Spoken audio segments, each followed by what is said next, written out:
Fast forward guys, wala tayong nakita doon. Kaya sa iba na tayo. Wala ka, nakita niyo yun? What is this? Tumatakbo yung nakahubad. Ay, siguro kasi nahiya siya. Kaya tumatakbo siya. Siguro naghanap siya ng towel. Kasi siguro galing siya sa banyo. Tapos wala siyang towel. Tapos yung nakita niya na merong tao. Kaya yun, tumakbo siya. Para kunin yung towel. Nakahubad siya eh. Ilang pinto pa bang bubuksan natin? Medyo nahihilo na ako dito. Parang vertigo na ako guys. Ang dami pinto eh. Doon pumunta yung nakahubad na lalaki kanina, di ba?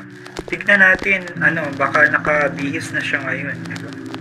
May cabinet doon. O parang, uy, may ginto na susi. O, di ba? May susi ginto. At ngayon ay makakapasok na rin tayo dito sa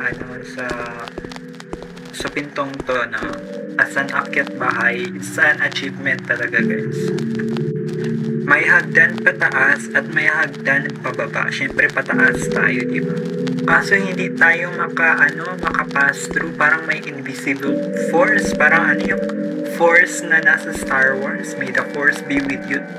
Nasa stop tayo eh. Kaya wala na tayong choice kundi i-take itong hagdan pababa. Ito, dito na tayo, bababa na tayo. Ay, medyo natakot ako guys. Gusto ko muna i-double check na hindi ba talaga pwede itong nakagdan sa taas. Parang oh my god, no choice tayo guys. Pero sa baba talaga tayo, hagdan pababa. Oh my god. Pero wala tayong choice guys kundi maging strong and independent person. May umiiyak? Sino kaya yun? Oh, parang long hair, nagpariban siya. Tignan natin. Umiiyak siya. Ate, bakit ka umiiyak? Ate, Ale, ay, bakit? Nakipag-break ka eh! Ginawa na niya lahat. Nagpaganda na siya, nagpariban, pero hindi pa rin enough. Ako, Ale, dapat mag-move on ka na. Umalis na siya, wala na. Ay, kasi nag-advise nga ako sa kanya, di ba, na mag-move on na siya. Kaya ayun, nakaalis na siya. Wala na. Balikan naman natin yung isa pang pasaway na housemate dito sa building na ito. Alam ko naman lahat tayo mayroong pagkakaiba. Pero itong si Lolo, medyo kakaiba na talaga to, Lolo. Bakit ka nagmumukbang dyan sa sahig? Masarap ba yan? Patikim nga. Patry. After several tries, na-realize ko hindi ko talaga kayang imukbang yung sahig. Iba ka talaga, Lolo. Pang pang Pilipinas Got Talent ka.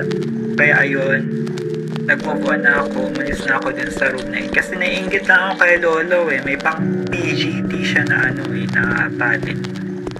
After ko maglibot-libot pa sa mga kwarto, ay natagpuan ko itong kwarto nito.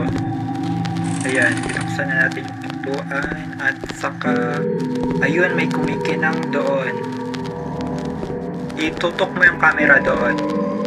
Doon sa cabinet may tutok. Yan yung yan yung titulo ni Aling Melissa. Buti na lang at nakita na natin.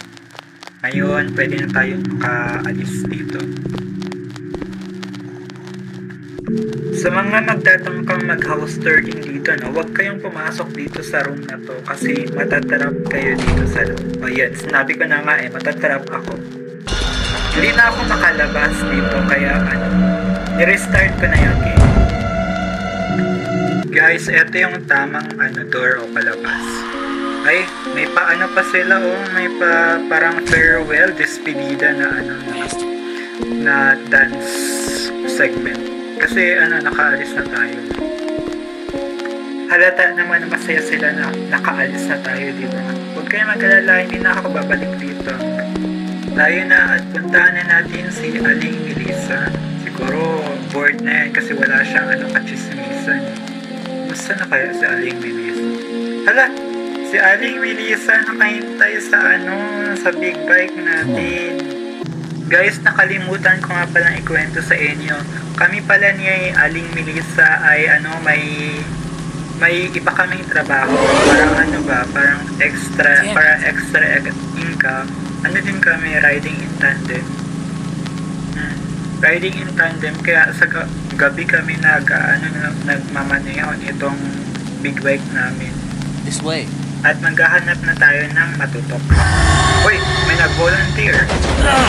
Na-aksidente tayo guys. Kay Teacher Robilin lang kasi ako nagpaturo magmotor eh. Sana kaya tumilapon yung bangkay ni Aling Melissa. Aling Melissa, asan ka? Buhay ka pa ba, Aling Melissa? Oo, nandiyon pala sa Aling Melissa. Puntahan natin siya. Sugatan si Aling Melissa, kaya kailangan niya muna magpahinga. Sige, pahinga ka muna sa cabin, Aling Melissa. Ako rin eh, sugatan din ako. Kaya ang papahinga na rin ako, Aling Melissa. Pwede ba? Ba't hindi ako makapasok, Aling Melissa? Ba't ikaw lang, Aling Melissa? Aling Melissa, ako yung nagdadrive. Sugatan din ako. Grabe, siniraduhan tayo ng pinto ni Aling Melissa. Tignan na nga natin kung anong ginagawa niya dito sa bintana. Nakahilata na si Aling Melissa. Aling Melissa, sugatan din ako. Grabe ka. At ngayon ay napahanap tayo ng first aid ni Aling Melissa. Saksak mo sa bagay ang first aid mo, Aling Melissa.